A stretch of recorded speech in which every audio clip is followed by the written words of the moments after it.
Good morning. This is the Voice of God Devotional for today, 5th of April. Jesus, the light of the world. John chapter 8 from verse 3. Then the scribes and Pharisees brought to him a woman caught in adultery, and when they set her in the midst, they said to him, Teacher, this woman was caught in adultery in the very act.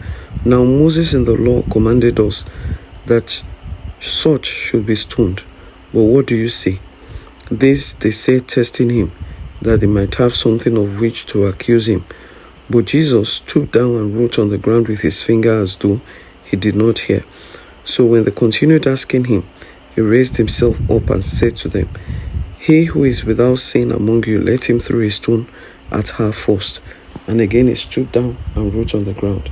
Then those who had it, being convicted by their conscience, went out one by one, beginning with the oldest even to the last.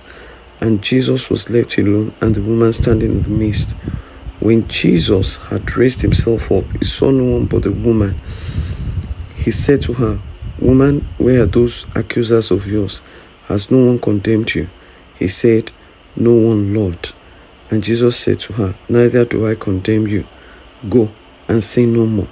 Then Jesus spoke to them again, saying, I am the light of the world. He who follows me shall not walk in darkness, but have the light of life. Light is defined as something that makes vision possible. Jesus is the light of the world. Therefore, he makes it possible for us to see through the darkness of this world. Light is the opposite of darkness. A dark place is a place of no hope. The woman caught in adultery must have thought that it was the end of the road for her. She knew the condemnation she was about to face and might have lost hope of escaping certain death.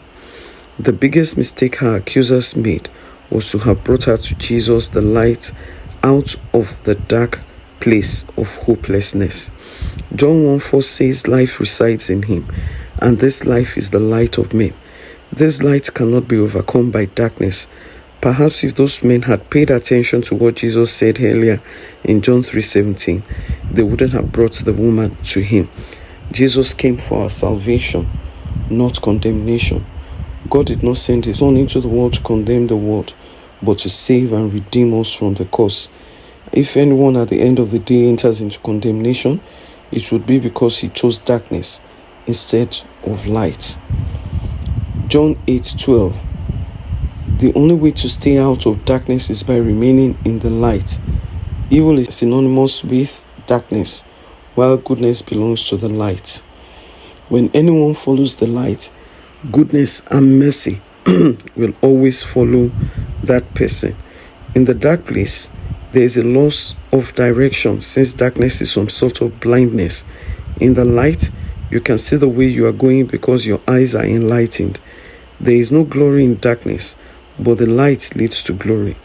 Jesus has gone ahead to prepare a place for those who follow him, and he is taking us to glory where there will be no need for the light of the sun, because God is the glory of that place.